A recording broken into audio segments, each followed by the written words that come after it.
हरे कृष्णा। जगत गुरु शिल प्रभुपाद महाराज की जय। परम पूज्य लोकनाथ स्वामी महाराज की जय। निताय गौर प्रेमानंदे हरे हरि बोल।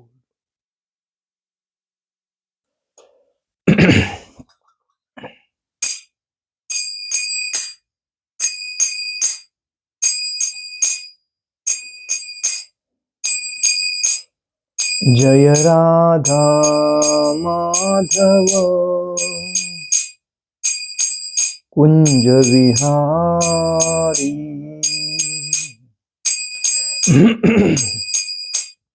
जय राधा माधव कुंज विहारी।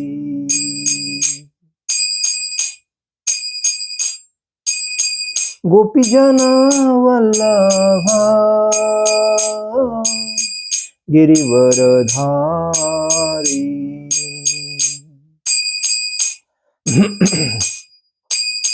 गोपीजन वल्लभा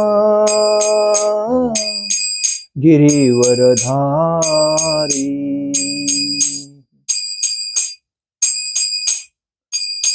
यशोदानंदन ब्रज जन रंजन। यशोदानंदन ब्रज जन रंजन। यमुना तीरा वनचारी। यमुना तीरा वनचारी। जय राधा माधव कुंज विहारी। जय राधा माधव कुंज विहारी। हरे कृष्णा कृष्णा कृष्णा हरे हरे, हरे राम राम राम हरे हरे। हरे कृष्णा कृष्णा कृष्णा हरे हरे, हरे राम राम राम हरे हरे। हरे कृष्णा कृष्णा कृष्णा हरे हरे, हरे राम राम राम हरे हरे। हरे कृष्णा कृष्णा कृष्णा हरे हरे, हरे राम राम राम हरे हरे। हरे कृष्णा कृष्णा कृष्णा हरे हरे, हरे राम राम राम हरे हरे। जय ओम विष्णुपाद परमहंस परिव्राजकाचार्य अष्टोत्तर शत भय चरणारविंद भक्ति वेदांत स्वामी शिल प्रभुपाद महाराज की जय। जय ओम विष्णुपाद परमहंस परिव्राजकाचार्य अष्टोत्तर शत शिल भक्ति सिद्धांत सरस्वती ठाकुर शिल प्रभुपाद महाराज की जय। जय ओम विष्णुपाद परमहंस परिव्राजकाचार्य अष्टोत्तर शत शिल गौर किशोर जी बाबा जी महाराज की जय। जय ओम विष्णुपाद परमहंस परिव्राजकाचार्य अष्टोत्तर शत शिल भक्ति विनोद ठाकुर शिल प्रभुपाद महाराज की जय। जय ओम विष्णुपाद परमहंस परिव्राजकाचार्य अष्टोत्तर शत शिल जगन्नाथ जी बाबा जी महाराज की जय। श्री रूप सनातन भट्ट रघुनाथ श्री जीव गोपाल भट्ट दास रघुनाथ छठ गोस्वामी शिल प्रभुपाद महाराज की जय। अनंत कोटि वैष्णव वृंद की जय। नामाचार्य शिल हरिदास ठाकुर की जय। प्रेम से कहो श्री कृष्ण चैतन्य प्रभु नित्यानंद श्री अद्वैत गदाधर शिवासादि गौर भक्त वृंद की जय। श्री श्री राधा कृष्ण गोपीनाथ श्याम कुंड राधा कुंड गिरि गोवर्धन की जय। मथुरा वृंदावन धाम की जय। मायापुर नवदीप धाम की जय। द्वारका धाम की जय। अयोध्या धाम की जय। जगन्नाथपुरी धाम की जय। बद्रीनाथ धाम की जय, रामेश्वरम धाम की जय, गंगा माई की जय, यमुना माई की जय, तुलसी महारानी की जय, भक्ति देवी की जय, हरिनाम संकीर्तन की जय, समवेद भक्त वृंद की जय, समवेद भक्त वृंद की जय, समवेद भक्त वृंद की जय। All glories to assembled devotee, all glories to assembled devotee, all glories to assembled devotee। Shri Shri गुरु गौरांग की जय, निताई गौर प्रेमानंदे, हरि हरि बोल। ओम नमो भगवते वासुदेवाय, ओम नमो भगवते वासुदेवाय, ओम नमो भगवते वासुदेवाय। नारायणं नमस्कृतं नरो चैव नरोत्तमं देवी सरस्वती व्यासं ततो जयमुदीरये।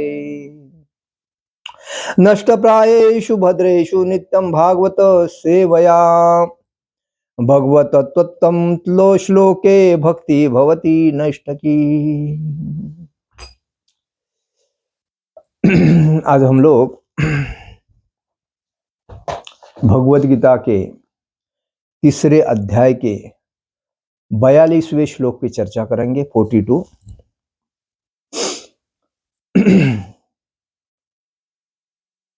इंद्रियाणि पराण्याहुं रिन्द्रियेभ्यः परं मनः, मनः संस्तु परा बुद्ध्यो, बुद्धे परस्तस्तुतः सः।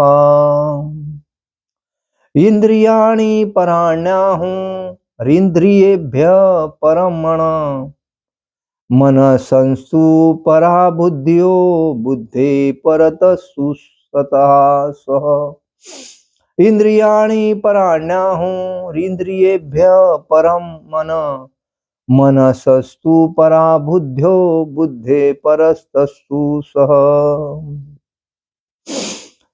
इंद्रियाणि इंद्रियों को, पराणी श्रेष्ठ, आहु म्हणजे कहा जाता है, इंद्रियेभ्य म्हणजे इंद्रियों से बढ़कर, परम म्हणजे श्रेष्ठ, मन म्हणजे मन, मनस मन की अपेक्षा, तू म्हणजे भी, भरा परा म्हणजे श्रेष्ठ, बुद्धि म्हणजे बुद्धि, य म्हणजे जो, बुद्धे म्हणजे बुद्धि से भी, परत श्रेष्ठ, तू म्हणजे किंतु, स म्हणजे वह।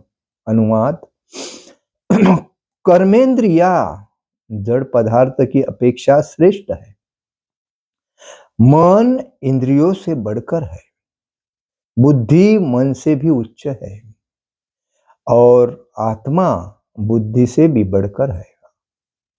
तात्पर्य में शिल प्रभुपाद जी लिखते हैं, शिल प्रभुपाद महाराज की जय। इंद्रिया काम के कार्यकलापों को के विभिन्न द्वार है। इंद्रिया काम के कार्यकलापों के विभिन्न द्वार है। काम का निवास शरीर में है, किंतु इसे इंद्रिय रूपी झरोके प्राप्त है। अतः कुल मिलाकर इंद्रिया शरीर से श्रेष्ठ है। श्रेष्ठ चेतना या कृष्ण भावनामृत होने पर ये द्वार काम में नहीं आते। कृष्ण भावनामृत में आत्मा भगवान के साथ सीधा संबंध स्थापित करता है। अतः यहाँ पर वर्णित शारीरिक कार्यों की श्रेष्ठता परमात्मा में आकर समाप्त हो जाती है। शारीरिक कर्म का अर्थ है इंद्रियों के कार्य, और इन इंद्रियों के अवरोध का अर्थ है सारे शारीरिक कर्मों का अवरोध। लेकिन चूंकि मन सक्रिय रहता है, अतः शरीर के मौन तथा स्थिर रहने पर भी मन कार्य करता रहता है। यथा स्वप्न के समय मन कार्यशील रहता है, किंतु मन के ऊपर भी बुद्धि की संकल्प शक्ति होती है, और बुद्धि के ऊपर भी स्वयं आत्मा है। अतः यदि आत्मा प्रत्यक्ष रूप में परमात्मा में रत रहे तो अन्य सारे अधीनस्थ यथा बुद्धि, मन तथा इंद्रिया स्वतः रत हो जाएगी। कठोपनिषद में एक ऐसा ही अंश है जिसमें कहा गया है कि इंद्रिय विषय इंद्रियों से श्रेष्ठ है, और मन इंद्रिय विषयों से श्रेष्ठ है। अतः यदि मन भगवान की सेवा में निरंतर लगा रहता है तो इन इंद्रियों के अन्यत्र रत होने की संभावना नहीं रह जाती। इस मनोवृत्ति की विवेचना की जा चुकी है। परम दृष्टा निवर्तते। यदि मन भगवान की दिव्य सेवा में लगा रहे तो तुच्छ विषयों में उसके लग पाने की संभावना नहीं रह जाती। कठोपनिषद में आत्मा को महान कहा गया है, अतः आत्मा इंद्रियों, मन तथा बुद्धि इन सब के ऊपर है। सारी समस्या का हल यह है कि आत्मा के स्वरूप को प्रत्यक्ष समझा जाए। मनुष्य को चाहिए कि बुद्धि के द्वार आत्मा की स्वाभाविक स्थिति को ढूंढे और फिर मन को निरंतर कृष्ण भावनामृत में लगाए रखे। इससे सारी समस्याएं हल हो जाती है। सामान्यतया नवदीक्षित अध्यात्मवादी को इंद्रिय विषयों से दूर रहने की सलाह दी जाती है, किंतु इसके साथ मनुष्य को अपनी बुद्धि को उपयोग करके मन को सशक्त बनाना होता है। यदि कोई बुद्धिपूर्वक अपने मन को भगवान के शरणागत होकर कृष्ण भावनामृत में लगाता है तो मन स्वतः सशक्त हो जाता है। और यद्यपि इंद्रियां सर्प के समान अत्यंत बलिष्ठ होती है, किंतु ऐसा करने पर वे दंत विहीन सांप के समान अशक्त हो जाएगी। यद्यपि आत्मा, बुद्धि, मन इंद्रियों का भी स्वामी है। आत्मा, बुद्धि, मन तथा इंद्रियों का भी स्वामी है, तो भी जब तक इसे कृष्ण की संगति द्वारा कृष्ण भावनामृत में सदृढ़ नहीं कर लिया जाता, तब तक चलायमान मन के कारण नीचे गिरने की पूरी संभावना बनी रहती है। ओम अज्ञानतिमिरान्धस्य ज्ञानाञ्जनशलाकयां चक्षुरुन्मीलितेन तस्मै श्रीगुरुवे नमः। श्रीचैतन्यमनोभीष्टं स्थापितं येन भूतले स्वयं रूपकदा मह्यं ददाति स्वपदान्तिकम्। वन्देऽहं श्रीगुरु श्रीयुतपदकमलं श्रीगुरु वैष्णवांच श्रीरूपं साग्रजातं सहगण रघुनाथामतं तं सजीवं सद्वैतं सावधूतं परिजनसहितं कृष्ण चैतन्यदेवं श्री राधा कृष्ण पादान सहगण ललिता श्री विशाखान्वितांचम। हे कृष्ण करुणा सिंधु दीन बंधु जगतपते गोपेश गोपिका कांत राधा कांत नमोस्तुते। तप्त कांचन गौरांगी राधे वृंदावनेश्वरी विशुभानुसुते देवी प्रणमामि हरिप्रिये। वाञ्छा कल्पतरुभ्यश्च कृपा सिंधु एव पतितानां पावनेभ्यो वैष्णवेभ्यो नमो नमः।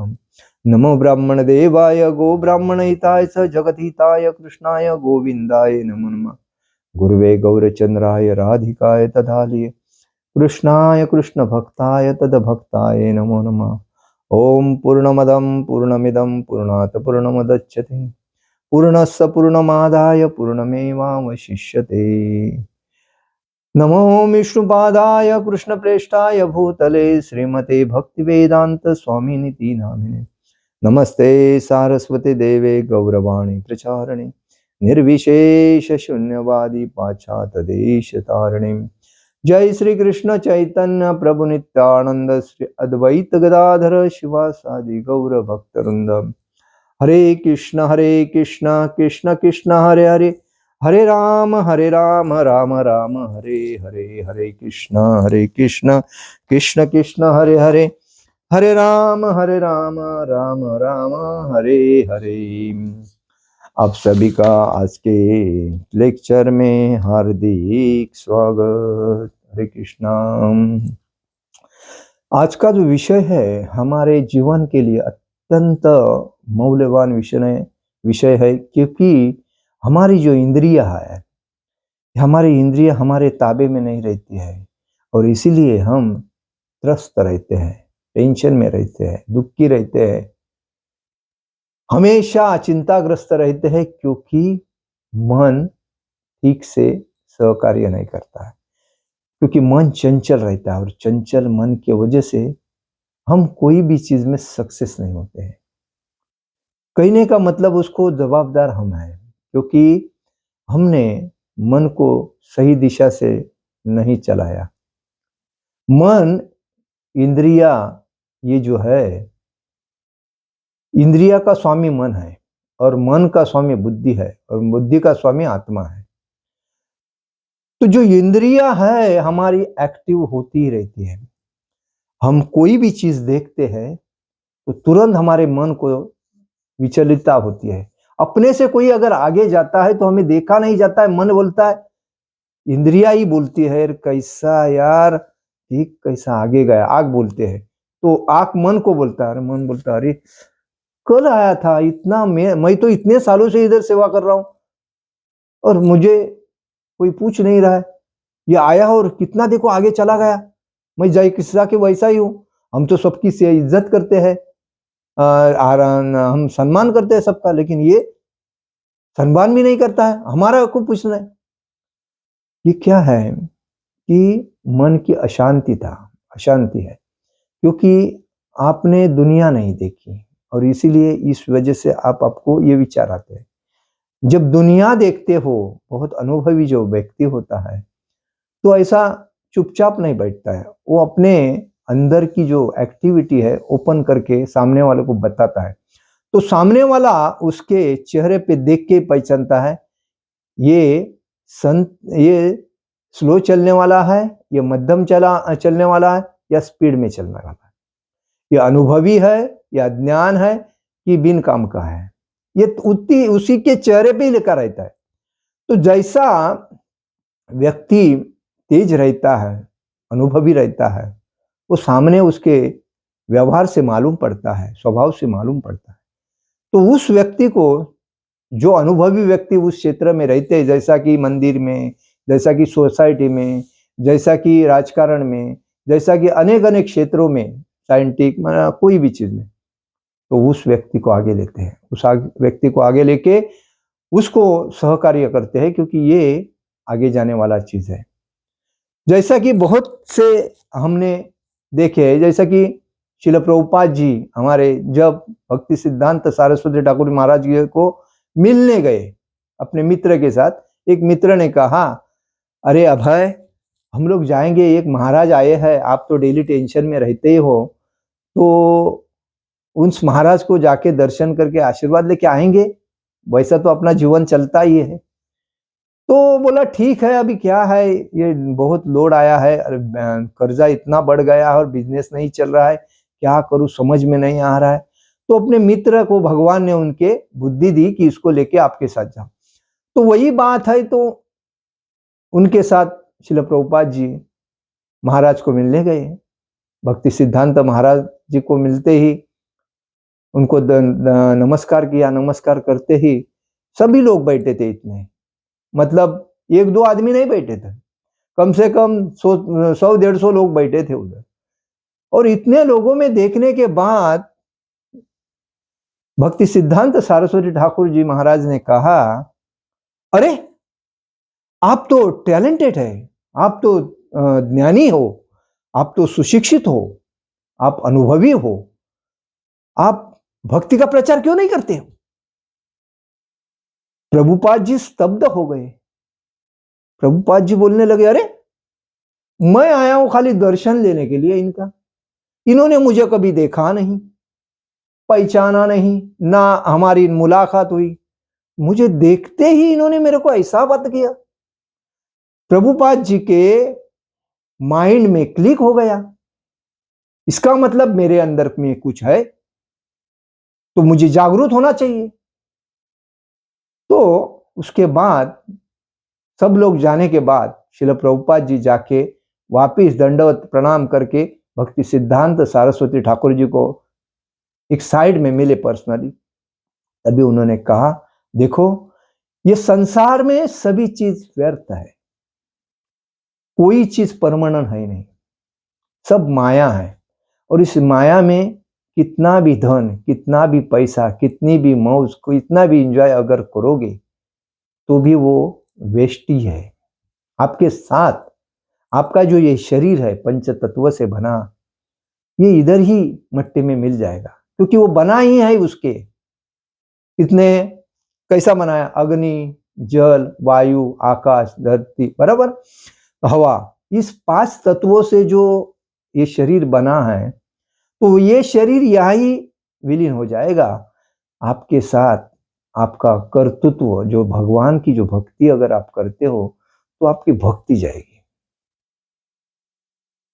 तो आप एक काम करो, कितना धन है, क्या है, जब आदमी सबको त्याग करता है, अतः एकांत में भक्ति में तल्लीन हो जाता है, कोई अपेक्षा नहीं, इंद्रिय की कोई भी अपेक्षा नहीं करता, इंद्रिय आनंद सुख भोगने की, तो उसको ही भक्ति प्राप्त होती। भक्ति किसी को भी प्राप्त नहीं होती। भक्ति करने के लिए बहुत टाई में आते हैं, टाई लगा के, सूट बूट डाल के, बराबर, अनेक अनेक ड्रेसिंग करके आते हैं। भक्ति किसी को भी नहीं मिलती। भक्ति उसी को मिलती है जो इंद्रियों को कंट्रोल करता है। इंद्रिय, मन, बुद्धि, ये जो है हाँ, इनको जो कंट्रोल करता है, तो उसके बाद में उसको भक्ति मिलती है। जैसे मीराबाई, उसके पास सब कुछ था, उसका पति जाने के बाद उसको कोई चीज की कमी नहीं थी, वो इतनी सुंदर थी, दूसरे राजा महाराजा उसके साथ विवाह करने के लिए, शादी करने के लिए लाइन में खड़े थे। उसके सास, ससुर, देवर वगैरह सब कुछ उसको वही बोलते थे, क्या भगवान का दिन रात नाम लेके तू अपना जीवन खराब कर रही हो, भगवान की भक्ति करके कभी किसका हुआ है भला?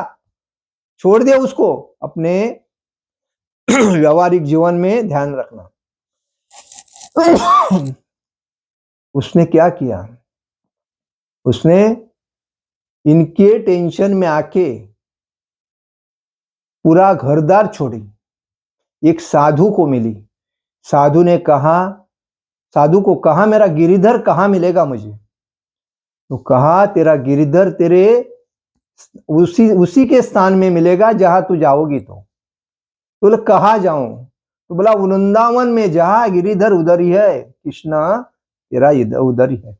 उसने सबको त्याग किया, कोई अपेक्षा नहीं, और सीधा वहां से तंबूरा अपने हाथ में लेके मेरो गिरिधर, मेरो गिरिधर, मेरो कृष्ण गिरिधर करते करते, हे गिरि, हे गोविंद, हे गोपाल, ऐसा करते करते, हे गिरिराज, हे गिरिधर करते करते वो वृंदावन के आके, वृंदावन में आके छोटे छोटे गली में तंबूरा बजाते बजाते भगवान के नाम में तल्लीन हो जाते। और तल्लीन होते होते होते होते कोई खाने की अपेक्षा नहीं, वस्त्र की अपेक्षा, कोई जो मिला वो सही है, शरीर झकना चाहिए। इसलिए भगवान ने मनुष्य जीवन दिया है, एंजॉय करने के लिए नहीं दिया है, प्रॉपर्टी बनाने के लिए नहीं दिया है, कोई पैसा लूटने के लिए नहीं है, पद प्रतिष्ठा प्रसिद्ध करने के लिए नहीं लिया है, भक्ति करने के लिए दिया।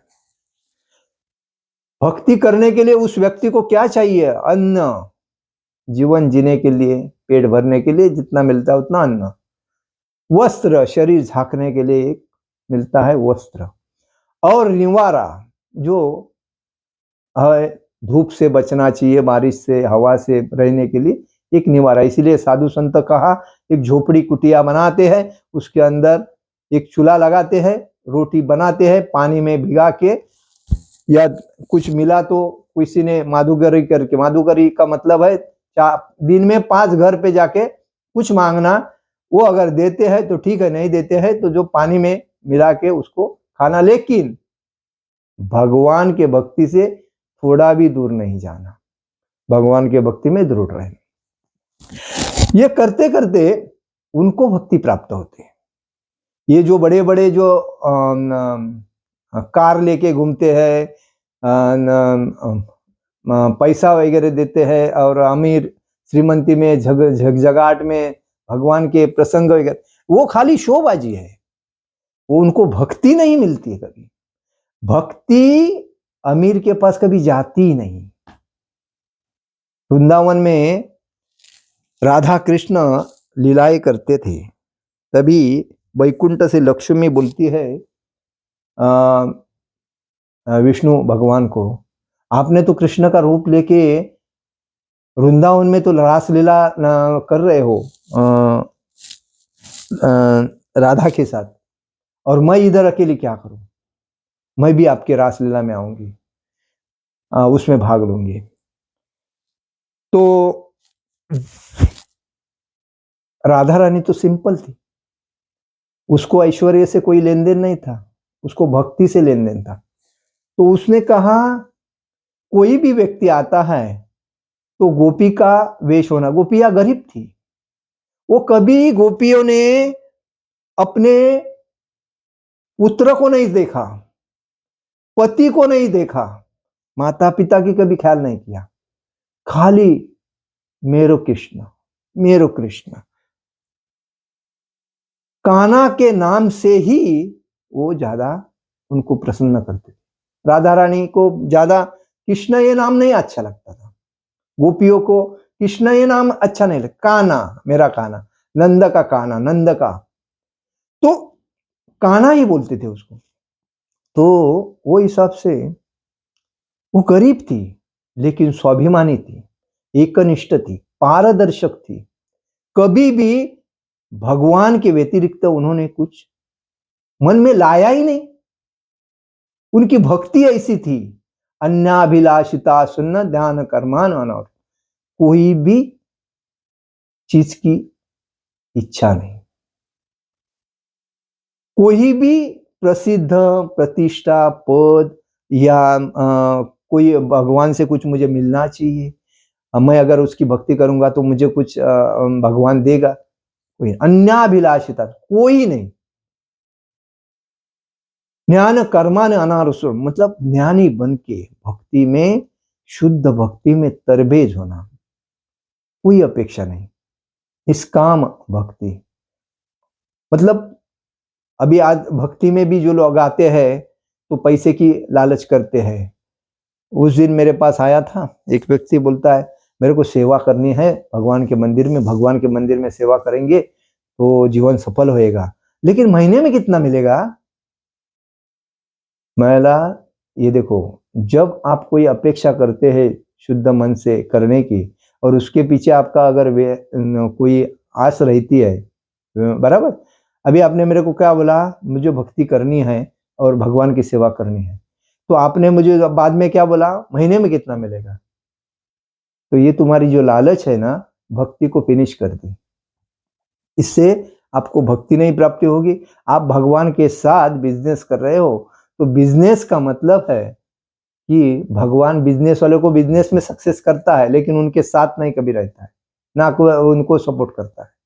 भगवान उसी को सपोर्ट करता है, निष्काम भाव से जो भक्ति करता है, कोई अपेक्षा नहीं, मुझे सेवा करनी है चरण, वही जैसा हनुमान जी, कोई अपेक्षा नहीं किया उन्होंने, भगवान का दास हूं, भगवान का नाम मेरे लिए सब कुछ है, बस जो भगवान आदेश दे तुरंत करने का, अपेक्षा नहीं।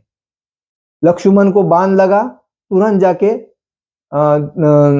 पर्वत उठा के लेके आगे उनको संजीवनी लाके दे दिया, अपेक्षा नहीं, उसी को भक्ति प्राप्त होती है। जैसे तुकाराम महाराज महाराष्ट्र में हमेशा भगवान के नाम में दंग रहते थे, लोग बोलते थे ये तू क्या, अरे काय तू वेडा झालायस, अरे त्या विठ्ठलाने कोणाचं भलं केलंय का, इधर सुनने का इधर छोड़ देने का, भक्ति को कभी छोड़ना नहीं। वो जब लोग तुझको तकलीफ देते थे तो क्या इंद्रायणी नदी के किनारे में जाके जय जय राम कृष्ण हरि, जय जय राम कृष्ण हरि, जय जय राम कृष्ण हरि, देखो राम कृष्ण हरि, हरे कृष्ण कृष्ण कृष्ण हरे हरे, हरे राम राम राम हरे हरे।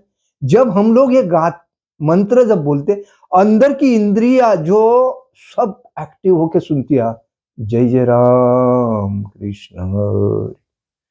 तो ये एकांत में अगर बैठ के हम जब राम कृष्ण हरि या हरे कृष्ण महामंत्र का जप करते हैं, कितना मन को आनंद आता है, तल्लीन हो जाता है मन भगवान के भक्ति में। और इसीलिए तुकाराम महाराष्ट्र में भक्ति में श्रेष्ठ था, और इसीलिए उसको वैकुंठ से भगवान ने विमान भेजा था। लेकिन लोग उसको गाली देते थे। लोगों के लिए विमान नहीं आया, जो भगवान के भक्ति में तल्लीन था उसके लिए विमान है, और उसको लेके जाए वैकुंठ में। तो कहने का मतलब है, भक्ति किसी को भी नहीं मिलती।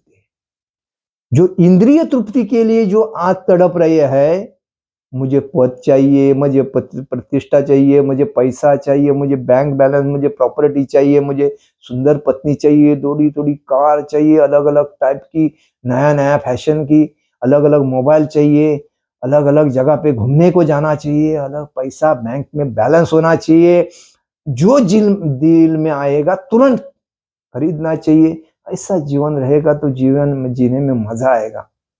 कितने लोगों को मिला भी है, लेकिन उनको पूछो रात को नींद आती है क्या? बड़े बड़े उद्योगपति को सब कुछ मिला है, भगवान ने सब दिया, मांगा जैसा मांगा है वैसी उसकी मतलब उनको तृप्त कर दिया। आपको क्या चाहिए? कार चाहिए, तथास्तु। आपको क्या चाहिए? सुंदर स्त्री, तथास्तु। आपको चाहिए प्रॉपर्टी, तथास्तु, सब दिया। लेकिन बाद में जितना मांगते हो उतना टेंशन खरीदते हो, अपने सर पे टेंशन लेते हो, और गड्ढे में जाते हो, इंद्रिय भोग के गड्ढे में जा रहे हो। जितनी मांग उतना टेंशन, जितनी बढ़ाई। देखो, कोई भी बड़ा व्यक्ति है ईमानदारी से बड़ा होता ही नहीं है, वो बेईमानी से ही बड़ा होता है। तो बेईमानी में क्या आता है? बेईमानी में सब ये नरक के जो चीज है वही आती है।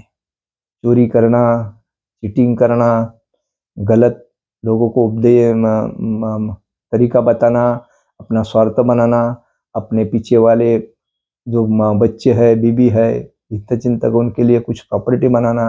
आज कितने हैं महाराष्ट्र में ऐसे, कितने नेता है कि सब लोगों को मूर्ख बना के अंधेरे में रख के अपने पत्नी का भला, बच्चों का भला, 7 पीढ़ियों का भला, लेकिन जनता में उनको एक भी आदमी नहीं मिलता है। देखो, किसी भी पॉलिटिकल के पास जाओगे तो उसको बोलो, यार मेरे को तो टिकट दे दे, अभी तुम्हारे घर में बाल बच्चे बीबी सब आमदार खासदार मंत्री बन गए, अभी मेरे को टिकट दे दे। देगा क्या? नहीं। वो बोलेगा मेरा लड़के को जाने दो। वो उनकी औकात नहीं ना राज्य करने की, हमारी ही दी है। ऐसा कि भगवान ने स्टैम इनके ऊपर मार। अरे ये भी तो चीटिंग करके ही तो आगे गए हैं, लोगों को झूठ बोल के। लेकिन इनको मालूम है मैं जिस रास्ते से जा रहा हूं वो रास्ता अगर मैं इनको बताऊंगा तो कल मेरे को कौन पूछेगा। ऐसा महाराष्ट्र में एक, मैं नाम लेता हूं अभी, मधु दंडवते था, नाथ पै थे। ये दोनों भी ऐसे नेता थे कि स्वार्थ कभी नहीं देखा।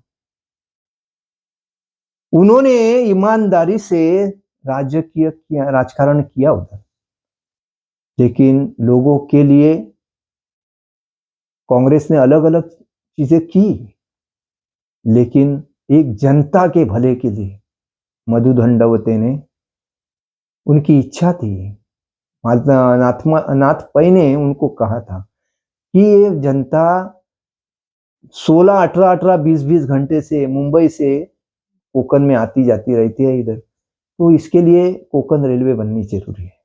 तो उनको जब अर्थ मंत्री दिया गया तो मधु दंडवते ने पहला काम वही कर दिया, जो कोकण रेलवे कोकण में जानी चाहिए, मतलब दिल्ली से लेके मैंगलोर तक।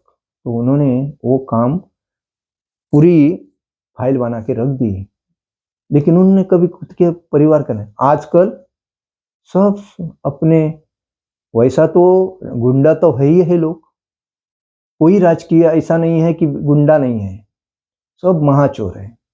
लेकिन लोग भी उसी के घर पे जाके साहेब नमस्कार, साहेब नमस्कार, कुत्ते के जैसे उनके हाँ हाँ करके, वो जब अपनी रोटी डालते हैं करके चुपचाप बैठ के अपना पेट भरते हैं, खाते हैं और उनकी गुणगान गाते रहते हैं। क्योंकि उसके जो पाप है वो पाप के धनी ही बन रहे हैं। इनको ये अक्ल नहीं कि हमारे वजह से वो बड़ा हो रहा है, लेकिन हम अपना रास्ता क्यों नहीं चुन ले, वे अलग नहीं चुनते हैं। उसी के अंडर में जाके उन्होंने जो दिया है उसको खा करके अपने बच्चों को भी, जैसा कि कहा जाता है शास्त्रों में, जो पापी है वो पाप अगर कमाता है और उसके अधीन कोई जाता है और उसका भागीदार बनता है, वो कुछ देता है उसको, तो वो भी उसके साथ पापी बनता है, क्योंकि वो पापी बढ़ता है। जैसा कि अभी हम लोग कभी धाम में जाते हैं और वहां जाने के बाद कोई रोड पे या किधर भी जाके कोई दान देता है, प्रसाद दान देता है, कोई अलग अलग दान देता है। जो हम प्रसाद खाते हैं उनका, तो वो तो भगवान को ऑफर किया हुआ रहता नहीं हो, वो तो मतलब पुण्य कमाने के लिए देते हैं। चलो बाबा पुण्य कमाया जाए, पुण्य कमाया जाए, इतना पैसा मिला है तो कम से कम थोड़ा तो पुण्य करो, तो पुण्य मिलता है उसमें थोड़ा सा, लेकिन उसके जो पाप जो जितने किया वो खाने वाले सब भागीदारी हो रहे हैं ना, उसके थोड़ा थोड़ा पाप कम कर रहे हैं। तो यही बात है, जो भी राजकारणी रहता है या कोई प्रेसिडेंट रहता है, संस्था का रहे, सोसाइटी के रहे, मंदिर का रहे, उसके अंदर में जाके, उसके अंडर में जाके जब उसके साथ मिलकर जब उससे कुछ अपने को लेते हैं, हाँ तुम अगर उसकी सेवा करते हो और सेवा का मुबदला देता है वो कोई बात नहीं, लेकिन उसके सेवा करने के बाद वो जो हाँ आपको मुबदला देता है वो भी आपका ही तो है मुबदला। तो आपको क्या पापी तो बन रहे, ईमानदारी से अगर वो कमाता और उसके पास अगर आप जाते तो ईमानदारी का तो इधर को समाज में कितने ऐसे लोग हैं जिसने राम मंदिर बनवाया, जो व्यक्ति को कितने बार राम मंदिर बनाने की फाइल कोर्ट से ऐसी बाहर फेंकी गई थी, लेकिन जो व्यक्ति ईमानदार था, वो व्यक्ति का भी नाम नहीं लूंगा, तो उस व्यक्ति ने बुढ़ा होने तक उस केस को लड़ता रहा। उसको मालूम है ये सही है, लेकिन इस कलयुग में धर्म के 4 स्तंभ है, तपस्या, त्याग, स्वच्छता और सत्य। तो तपस्या तो नष्ट हो गई, स्वच्छता तो बाद हो गई, त्याग कोई करता नहीं, खाली सत्य एक बाकी है, तो उसको पकड़ के वो बेचारा चलता रहा। और इसी सत्य को पकड़ के उसने कभी किसी का नहीं सुना, उसको भगवान के ऊपर पूर्ण विश्वास था, और उस बेसिस पे राम मंदिर की केस जीतने के बाद, क्योंकि विरोधक जितने थे वो उसको डेली डैमेज करते थे, लेकिन उसमें दृढ़ विश्वास था। जब सरकार बदली, सनातनी व्यक्ति आया, जब उसको मालूम पड़ गया ये चल रहा है, तुरंत रेडी करके उसको न्याय दे दिया। तो कहने का मतलब है सत्य जो है, ईमानदारी का जो वेता है ना, उसको कोई डर नहीं है, क्योंकि भगवान उसके हृदय में बैठे हैं।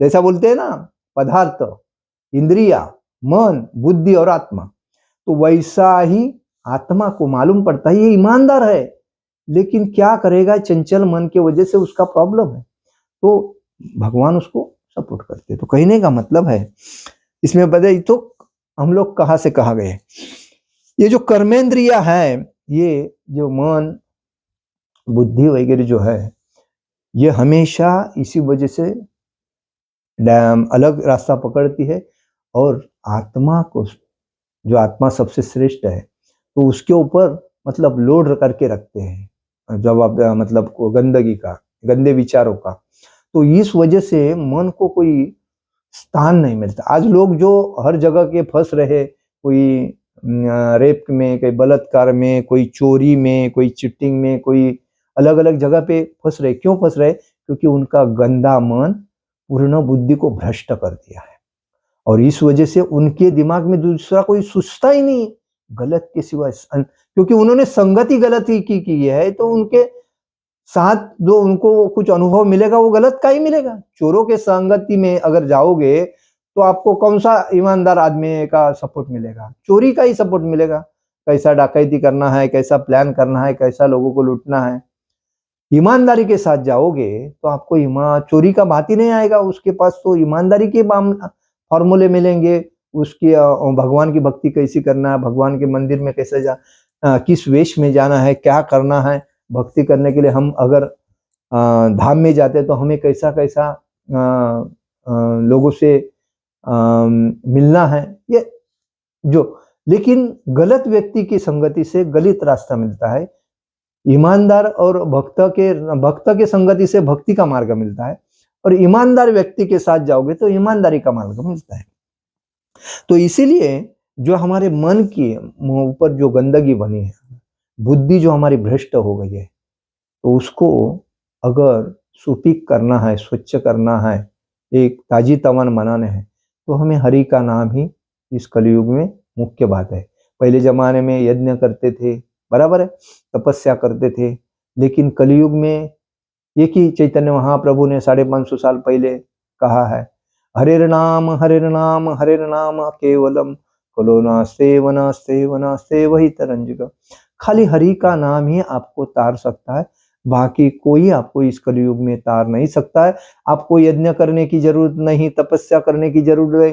तभी हजारों साल लोग तपस्या करते थे, लेकिन आप खाते उठते बैसे चलते फिरते हरि का नाम, हरे कृष्ण कृष्ण कृष्ण हरे हरे, हरे राम राम राम हरे हरे। देखिए, मोटरसाइकिल अगर चलाता है आदमी और हरे कृष्ण महामंत्र का म्यूजिक लगा के अपना गाड़ी चला रहा है, तो उसका भी कार्य होता है। कोई स्कूटर कार चलाता है, उसमें हरे कृष्ण मंत्र का अगर जप लगाता है, तो उसको भी भक्ति का थोड़ा थोड़ा में गंदगी थोड़ी बाहर होगी। समुन्द्र में कोई जाता है भगवान मतलब उसका कार्य करने के लिए, तभी उसके साथ अपने साथ हरि का नाम गा सकता है, हरे कृष्ण कृष्ण कृष्ण हरे हरे, हरे राम राम राम हरे। ड्राइवर गाड़ी चलाता है, ट्रेन का ड्राइवर रहे, मोटरमैन रहे, या लॉरी का रहे, कार का रहे, ट्रेन का विमान का रहे पायलट, वो अपने साथ अगर बाकी धुन नहीं बजाएगा, खाली हरि का नाम, हर जगह पे भगवान का अगर नाम रहेगा, तो कली का जो अवसर है ना ऑटोमेटिक कमी होता रहेगा। अरे जिधर भक्ति है उधर कली आता ही नहीं। देखो शुद्ध भक्ति के पास कभी कली भक्ति का स्थान, कली का स्थान किधर है? दारू, परस्त्री संभोग, वैश्य व्यवसाय बोलते हैं, जुआ पर, और मांस मच्छी मदर, बस इसमें ही तो कली का स्थान। और सोना, तंबाकू, बीड़ी, सिगारेट, मावा, गुटखा, हब, बियर बार, डांस बार, ये सब कली के स्थान है, नरक में जाने के स्थान है, बराबर। लेकिन फिर भी आज उधर लाइन है। रोड में जाने के बाद जब बाजू में 10 दुकान छोड़ के एक दारू का दुकान है और पहला दूध का दुकान है, तो दूध के दुकान में कोई नहीं आता है, दारू की दुकान में लाइन लगती है। क्योंकि ये लोग जितने लाइन में रहते हैं और जो मादक द्रव्य का आस्वादन लेते हैं,